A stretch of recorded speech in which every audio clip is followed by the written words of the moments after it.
Hi and Assalamualaikum everyone. For chapter 4 network layer part 6, I'm going to show you on the ARP and also ICMP. It is part of the protocols in network layer. So on top of address resource protocol and also ICMP, Internet Control Management Protocol, I am going to tell you also about Dynamic Host Configuration Protocol or DHCP. We know that the host and routers are recognized at the network level by their logical address. A logical address is basically it is an internetwork address and it is unique universally, and it is called logical.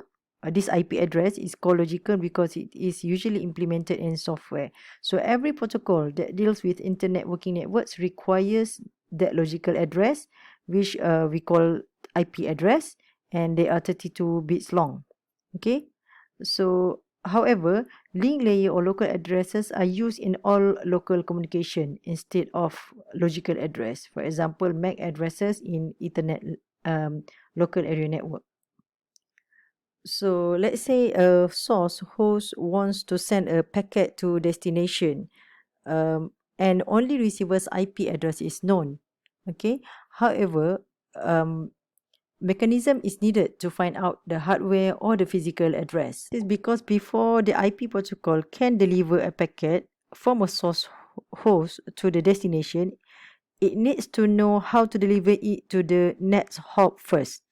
And an IP packet can consult its routing table to find the IP address of the next hop. But however, since IP uses this data link layer, it needs to know the physical address, or some of the network use MAC address. Okay, it needs to know this physical address of the next hop. So again, because of that, a mechanism is needed to find out the hardware physical address, and this can be done using this address resolution protocol. Okay, so as I said, at the network layer, the hosts are identified by their logical address, but however, at the physical layer, physical level, the hosts and routers, they are recognized by their physical addresses. So what address resolution protocol did is it accepts a logical address from the IP protocol here. Okay, it says logical address means the IP address, and it maps the address to the corresponding physical address and pass it back to the data link layer. So that's what basically the ARP is doing. Okay, let us see an example of ARP solution. For example, here, anytime a host or a router needs to find the physical address of another host or router on its network, first it needs to send an ARP query packet. Okay, it needs to send an ARP query packet. Okay, so the packet will include the physical and IP addresses of the sender, okay, in this case system A, and also the IP address of the receiver, so in this case system B.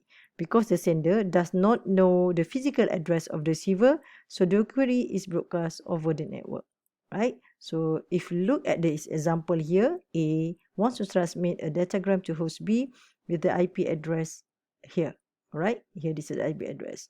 So what the protocol is doing is actually it sends the query packet to all the hosts in the network. Okay, means it broadcasts all over the network.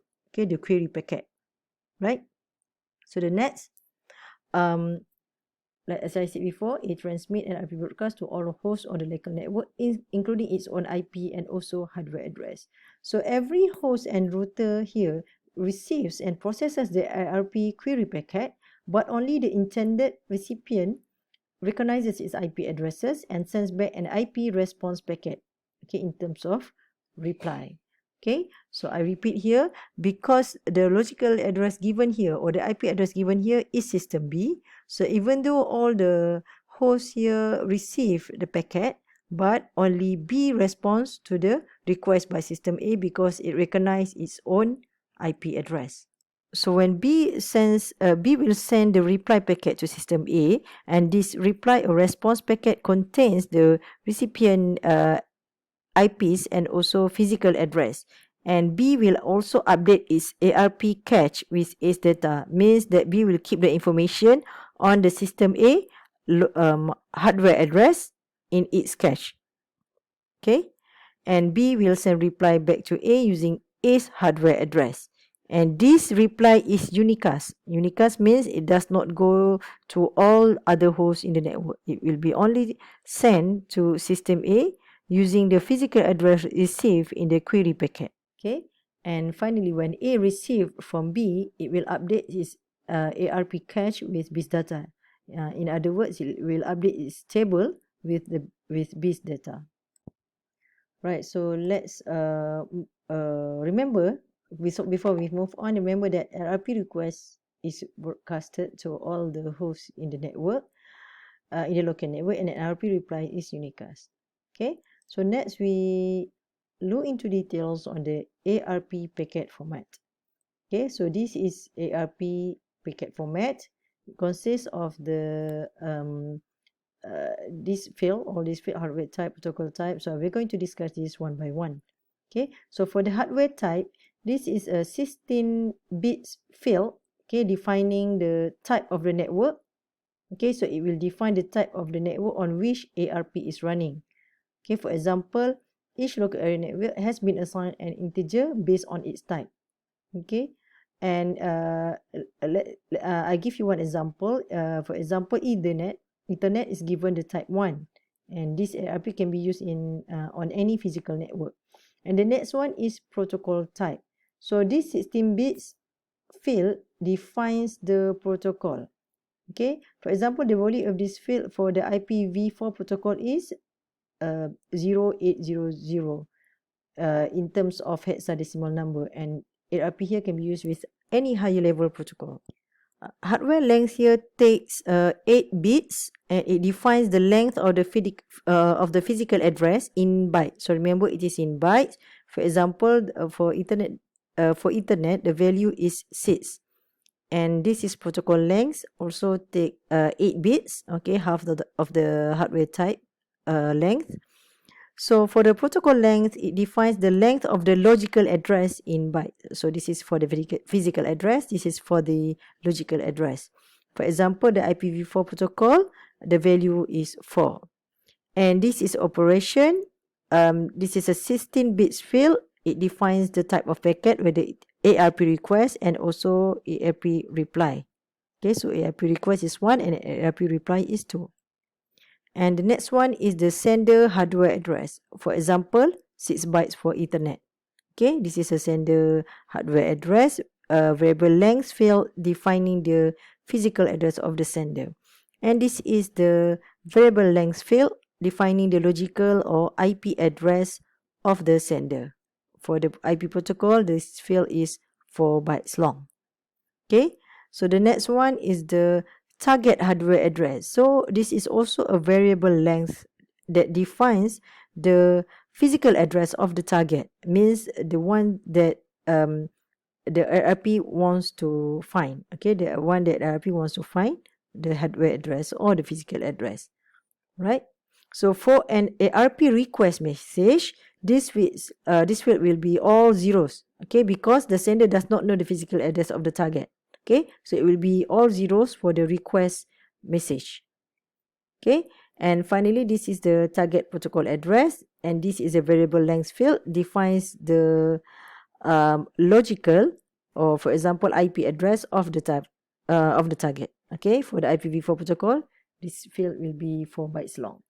So for the reply message, then only this target hardware address will be filled. Okay, for the request, it will be all zeros. For the reply message, it will be filled with the target hardware address by the target.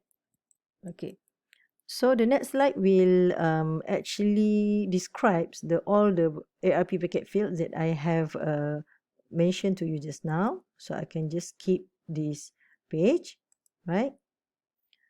So now we have a look on how the ARP packet is encapsulated in the Ethernet frame. Okay, so ARP packet is encapsulated directly into a data link frame. Okay, this is for this example, it is Ethernet. Okay, so there are a few steps involved in the process. First, the sender knows the IP address of the target, and the IP will internet protocol. IP is internet protocol. Okay, so Internet Protocol will ask ARP to create an RP request message, just like this.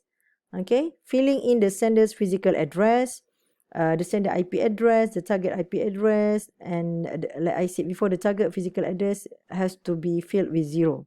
And the message here is passed to data link layer. This is the data link layer, where it is encapsulated, means it is put as a data in the frame of the data link layer using the physical address of the sender as the source address and the physical broadcast address as the destination address.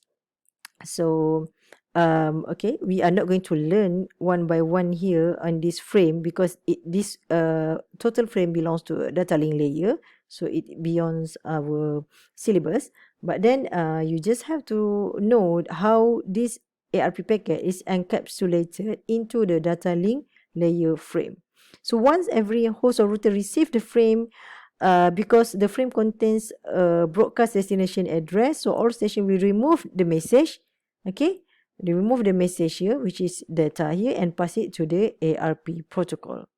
Okay, so all machines except the one targeted will drop the packet, and the target machine, of course, will recognize its IP address, and it will reply with ARP reply message. So again, this ARP reply message will be encapsulated to be sent back to the source that asks for that hardware address. Okay, next we have look at the example of ARP request and reply.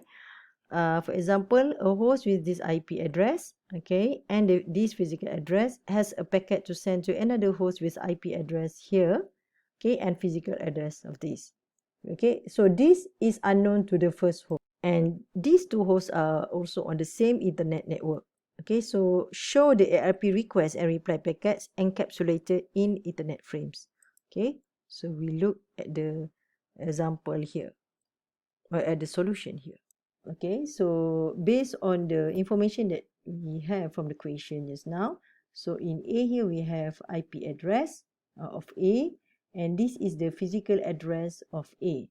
So A will send the ARP request to all the hosts in the network. So let's say in this example, we just show that A sent to B. Okay, so this is B logical address or IP address. So this is B physical address or MAC address in this case, which is unknown to A. So in this ARP request packet, so you have to remember all those fields. So at the targeted address here, target physical address, it is all 0 because A does not know B's physical address. So at the ARP reply, then only B will put its own physical address, okay, its own physical address, which B now is a source, so it will put it here. Okay, this is the information that A wanted. Okay, so here is the A physical address, okay, which is the destination of this ARP reply packet. So you have to note that the IP addresses shown here, the physical address shown here are in hexadecimal. Okay, so to recap back, this is A's MAC address. Okay, this is A's IP address. Okay, and this is unknown B's MAC address, which is unknown to A, right? So this is B's IP address. This is B's MAC address, B's IP address, A's MAC address, and also A's IP address. Okay. So on top of ARP, previously we have a reverse address resolution protocol, or RARP. So it provides reverse service to ARP, which it finds IP address. Okay, ARP finds physical address. However, RARP finds IP address for host that knows only its physical address. Okay, so it was designed to provide the IP address for a booted computer, which is used at a host startup or for diskless host. However, it requires RARP servers. Because of that, it is almost obsolete. Okay, means that it does most of the system does not use RARP anymore. Okay, requests need to send to broadcast hardware address, and problems with RARP, it needs server for each subnet or network. So means that it can give you a higher cost, okay, because it needs RARP server for each subnet and network. and it is replaced now by BOOTP and DHCP. Okay, Bootstrap Protocol, BOOTP, Bootstrap Protocol, and also Dynamic Host Configuration Protocol. Okay, so DHCP or Dynamic Host Configuration Protocol, it allows hosts to dynamically obtain its IP address from network server when it joins network. So basically, it does what RARP does. Okay, it can renew its list on address in use, and also it can allow reuse of address. Okay, so it means that it will hold address while hosts are connected or only on. Okay, it also supports for mobile users who want to join the network. Okay, so meaning that here a network administrator can configure DHCP so that a given host receive the same IP address each time it connects to the network, or a host may be assigned a temporary IP address that will be different each time the host connects to the network. So this is what it means by allows reuse of address. Okay, so DHCP also allows a host to learn additional information such as network mask, subnet mask, okay, the address of its first hop router, and also the address of its DNS server. So in other words, on top of dynamically assigned IP address to host, it also provides additional services such as allows host to learn additional information such as subnet mask, the address, the name and IP address of the DNS server, network mask, and so on. Right? Now we go to another important protocol in the network layer, which is called Internet Control Message Protocol. Okay, so remember that the IP protocol has no error reporting or error correcting mechanism.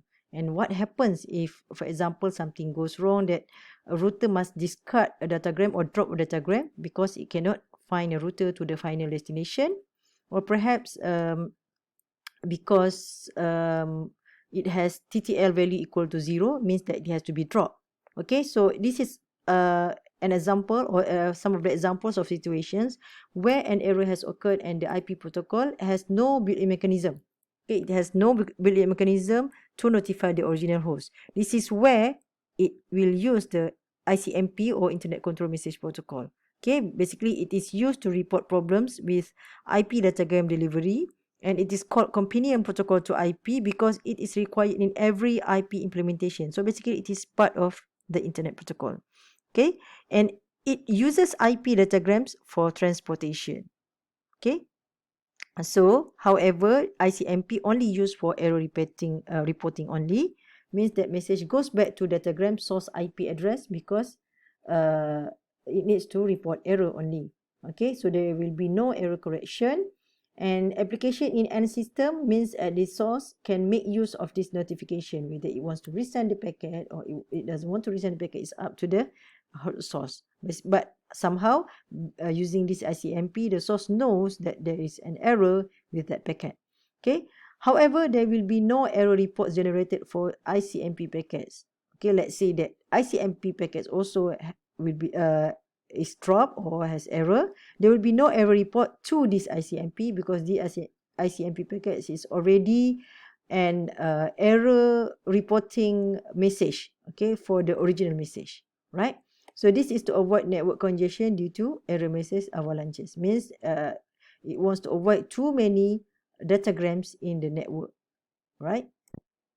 Okay, so now we look at ICMP encapsulation in the IP packet, okay, or datagram. So ICMP itself is a network layer protocol. Like I said before, the messages are not passed directly to the data link layer. However, it is encapsulated within the IP datagrams. Encapsulated means put together with the IP datagrams before going to the lower layer. Okay. Like I said before as well, ICMP does not correct errors. It simply reports them. So if you look here, ICMP message put into the IP datagram as IP payload or IP data. Okay, before the original IP header is put together with the ICMP message and encapsulated into the data link layer frame. If ICMP does not correct errors, Okay, because it simply it only reports error. So who is going to do the error correction? Okay, remember that. Remember that we have learned before the upper layer protocol. So error correction basically left to the higher level protocols, such as, for example, TCP. And error messages are always sent to these error messages are always sent to the original source, because the only information available in the datagram about the root is the source and the destination IP addresses in the header. Slide. We look at the ICMP message format. It has starts with 64-bit header consisting of the following. First, it has type. Okay, 8 bits here defines the type of ICMP message. Okay, and this is code. Okay, we will have a look at the type of the ICMP message shortly. The code which specify the reason for the particular message type, which depends on the type here. The checksum for the entire ICMP message, the same checksum algorithm used in IP, rest of the header, and also data section. So remember, it is always report error messages to the original source. Okay. ICMP messages are divided into two broad categories: error reporting and also query message. Okay, error reporting message reports problems that a router or a host destination may encounter when it processes an IP packets. On the other hand, okay, the query message, which normally occurs in pairs, it helps a host or a network manager getting specific information from a router or another host. For example, nodes can discover their neighbors. Also, hosts can discover and learn about routers on their network, and also routers can help a node redirect its messages. Okay, so this is part of the query message. Okay, so you can have a look here, the type of ICMP messages. Okay, for example, error reporting messages, it has several types. So this is the number that you have to put in the ICMP packet format. Okay, let's look at the example here. For example, type 3 here means that destination is unreachable. Okay, and we will have a look one by one after this. For the query message, only two types. Okay, echo request or reply, or timestamp request or reply. Previously, ICMP also do this task, but however, this is obsolete, already done by DHCP. It is supposed to remember that no on top of no ICMP error message will be generated and respond to the datagram that carrying an ICMP error message. There will be no ICMP error message generated for a fragmented datagram that is not the first fragment. Okay, so there will be no ICMP error message generated for a fragmented datagram that is not the first fragment. Also, ICMP error message will not be generated for a datagram having a multicast address or special address such as broadcast address. Okay, this is data field for error message. Error messages contain a data section that includes the IP header, okay, IP header of the original datagram, and also the first 8 bytes of data in that datagram. So this in this ICMP packet, it includes here, like I said, IP header and also the first 8 bytes. The original datagram header is added to here to give the original source which received the error message information about the datagram itself. And remember the first 8 bytes of the header for the datagram. It includes actually the port numbers for UDP and TCP and also the sequence number. So that is why we need that 8 bytes to be put together in the ICMP packet, okay, as a data, okay, before ICMP header is appended to the ICMP packet. So if you can recall, basically the first 8 bytes in the IP datagram is actually part of the TCP or UDP header that includes source, destination, port addresses, as well as TCP sequence number for the TCP. Okay, so this is the type of the message. Okay, the type of the message for the ICMP packet. The first one is destination unreachable. Okay, for example, router cannot forward packet or destination host cannot accept packet. Okay, because perhaps the datagram is discarded. Okay, so this packet can be created by destination host or router. So if you see here the ICMP packet format, Okay, it has to put type 3 for destination unreachable, and for the code 0 to 10, it depends on the problem, whether it is network unreachable or host unreachable, protocol unreachable, port unreachable, and many more. Okay, for example here, codes number 4, it means that fragmentation is required, but the do not fragment field, remember, for the fragmentation, the DF field is not is set. Okay, is set to 1. So in other words, the sender of the datagram has specified that the datagram not be fragmented, but routing is impossible without fragmentation. So because of that, the router will send the destination unreachable packet, okay, back to the source. Okay, this is a source quench message, okay, which was designed to add kind of flow control and congestion control to the IP. Okay, because a router cannot detect all problems that prevent the delivery of a packet. And there is also no flow control or congestion control in the IP protocol. So what it did was this source quench message, it informs the source that a datagram has been discarded due to congestion in a router or the destination host. And when the source receives this source quench message, it will slow down the sending of the datagrams until the congestion is relieved.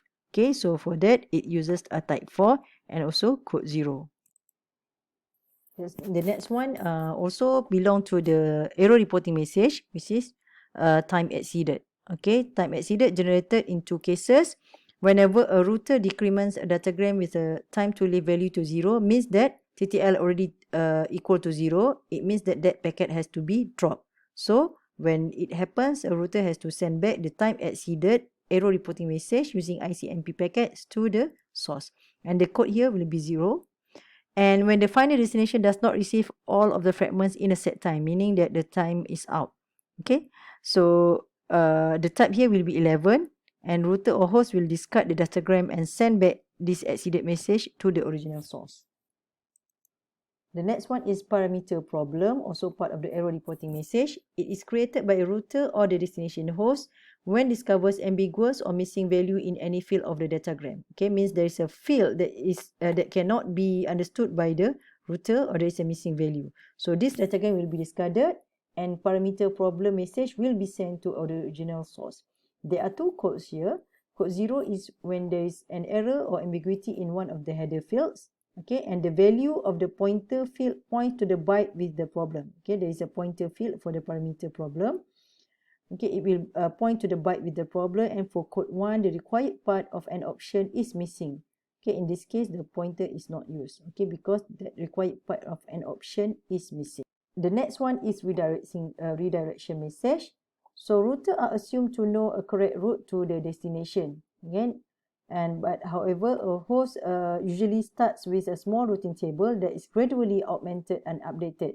So one of the tools to accomplish this is the redirection message. So in other words, redirection message help the routers to update the routing table. Okay, this message will be sent from a router to a host on the same local network. Okay, so it helps the router to grow its routing table or to update its routing table. So there are several codes here based on the type of the redirect datagrams. Right, the type here is, okay, let's look at the example here for the redirection concept. Host A wants to send a datagram to host B. However, router R2 here is obviously the most efficient routing choice, but host A did not choose router R2.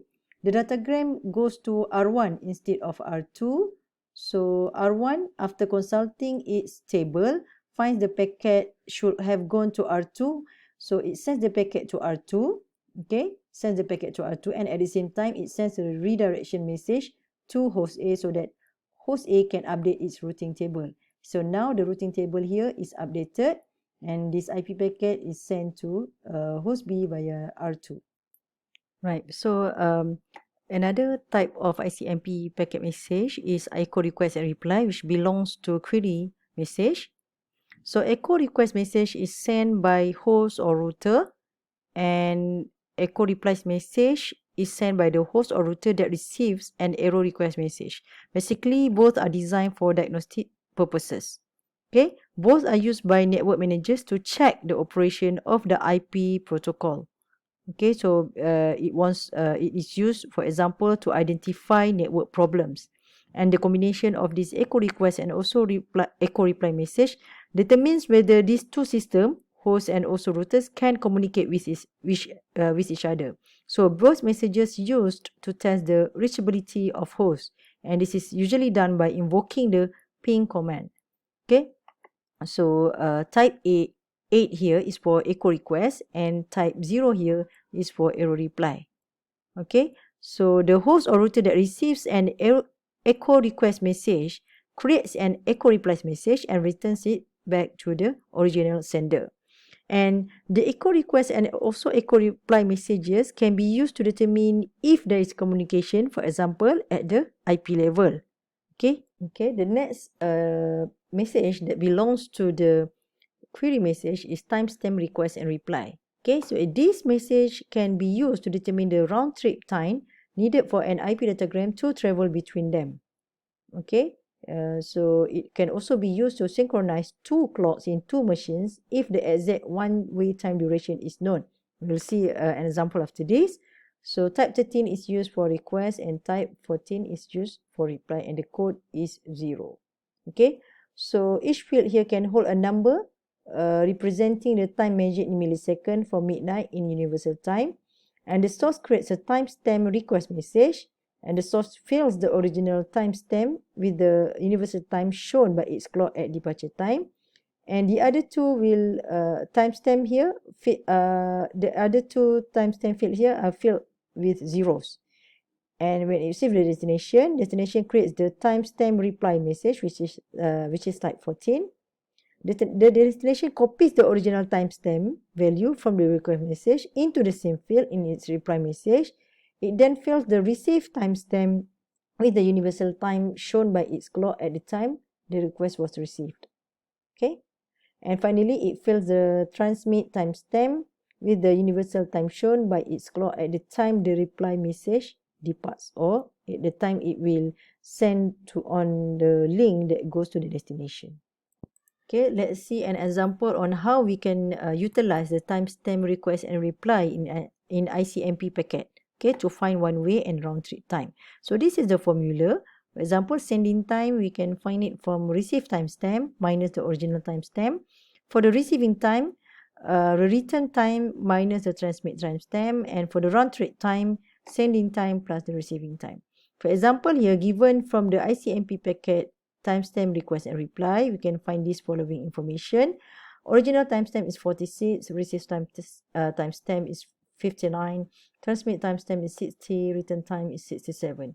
So to find the sending time, we use this formula, receive timestamp, which is 59, minus 46, which is the original timestamp. So we can find the sending time equivalent to 13 milliseconds.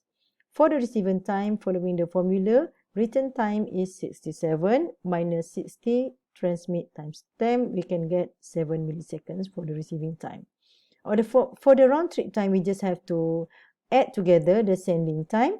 Okay, sending time means the time taken from the source to destination, and the receiving time is time taken from the destination to reply back to the source. Taking into consideration these two times, okay, add together, we get 20 milliseconds for the round trip. So on top of the one way and round trip time, the timestamp request and reply can also be used to find the synchronization. Okay, so the formula, time difference is equivalent to receive timestamp minus original timestamp field plus one way time duration. So this is the example, the same as the previous example here. So time difference can be found by minus the receive timestamp 59 here minus 46, which is the original timestamp, plus 10. Okay, 10 here because we have already found the RTT before is equivalent to, round trip time is equivalent to 20 milliseconds. So it is assumed that the one-way time is 10. Okay, 10 because 20 divided by 2 is 10. So we can get time difference equal to 3 seconds. So this is that we assume the sending time is the same as receiving time. So that's why we divide RTT that we found just now, 20 milliseconds, by 2. So we get the time difference 3. So this is used for the synchronization of the machine.